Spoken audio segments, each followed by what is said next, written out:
Ah yes, here it is, another one of these videos where we go out there and talk about the one new guy and whether or not he can be the best new guy for the Vancouver Canucks.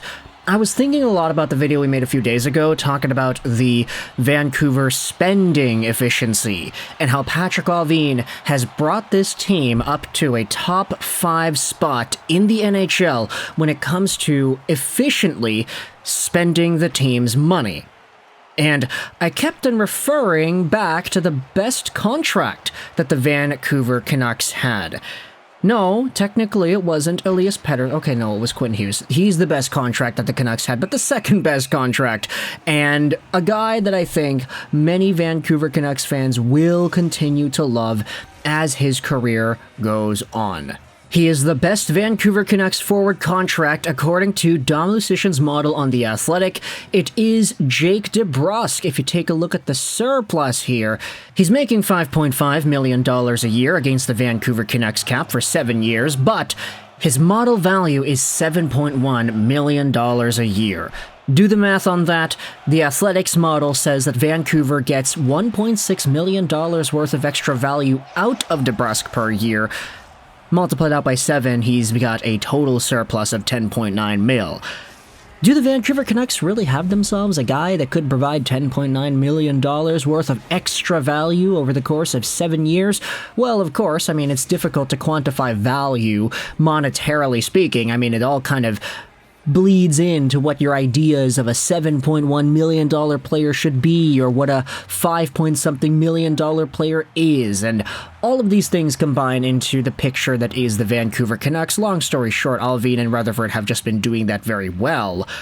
But there have been a few lists published around social media, a few people talking about the projections for Vancouver Canucks hockey in 2024-2025, and where Jake DeBrusk slots in is usually in that top 6 with Elias Pettersson. And I wanted to use this as an opportunity to really identify some of the career highs that could be possible here for Jake DeBrusk. Head over to his regular profile, and you'll see that in his best NHL season, Jake DeBrusk scored 50 points in 64 games played. 27 goals, 23 assists. That was his peak year point production-wise, and I think it was his peak year point per game-wise as well. Add to this the 11 games in 13 playoff games he had in the most recent Boston Bruins playoff run, and you have yourselves the picture of a guy that actually can produce points and who can be a consistent player when you give him proper minutes, proper ice time, and proper opportunity. He didn't get much of that with the Boston Bruins. He kept on playing behind other guys.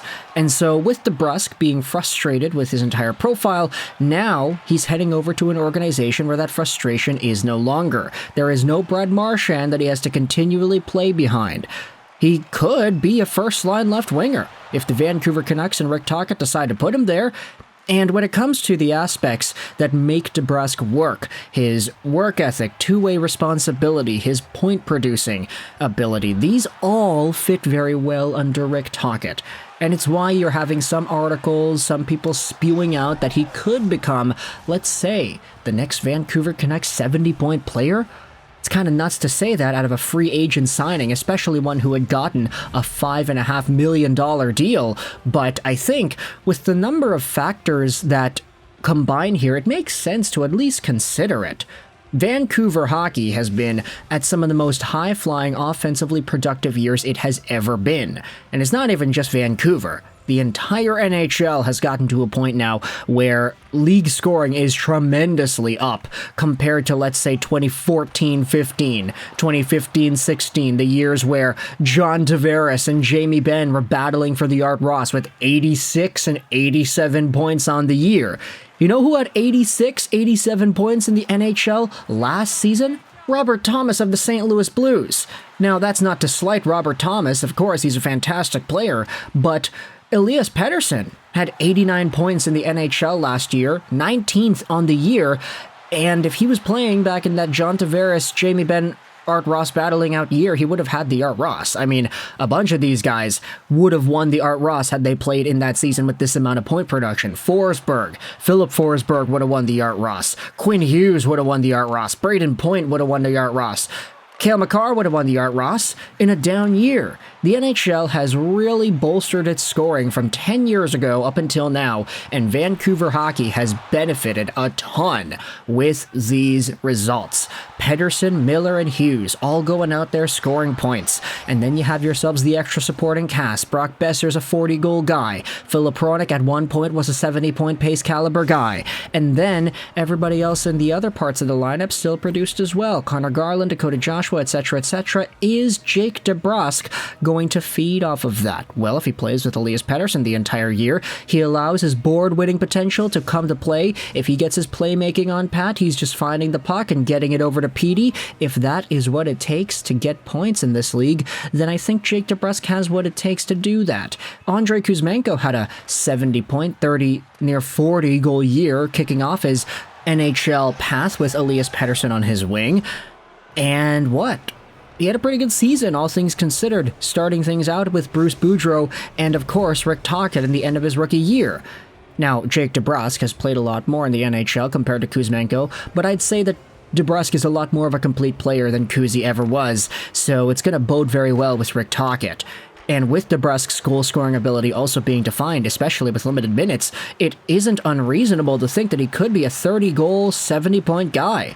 I think a lot of people are tossing out that benchmark. 30 goals, 70 points, Jake DeBrusk. There was an article the other day on the Hockey Writers, I think, that predicted that same number for DeBrusk. And honestly, you do that at $5.5 million a year AAV-wise for a guy who is only 27. I mean, the contract goes on for 7 years, so he will be 34 by the time it's over, but the cap is going to be rising up a lot over the next few seasons. That what is $5 million right now isn't really going to be seen as too big of a deal as the years go on, especially if he continues to be okay.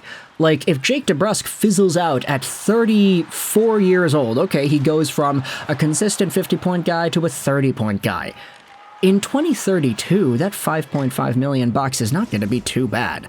So even though you could say that the contract length does hurt a little bit, this is a player who is still providing so much surplus extra value compared to the dollar amount that he has, and in a rising cap environment, that could be priceless to play alongside of a guy like Elias Pettersson, whom, if Petey and DeBrusk find their groove, if Sprong comes out there and has his groove as well reinstated, if he gets a 20-goal season, DeBrusk gets a 30-goal season, and EP gets a 40-goal season, all while posting up career highs, then Vancouver could be seeing some of the best offensive hockey it's seen in years.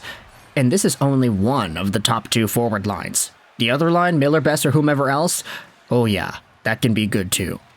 So, let me know your thoughts in the comment section below about the Vancouver Canucks and Jake DeBrusk being a potential 70-point guy, and whether or not you think this really is possible heading into 2024-2025. Thoughts in the comment section below. I hope you enjoyed this video. And bye.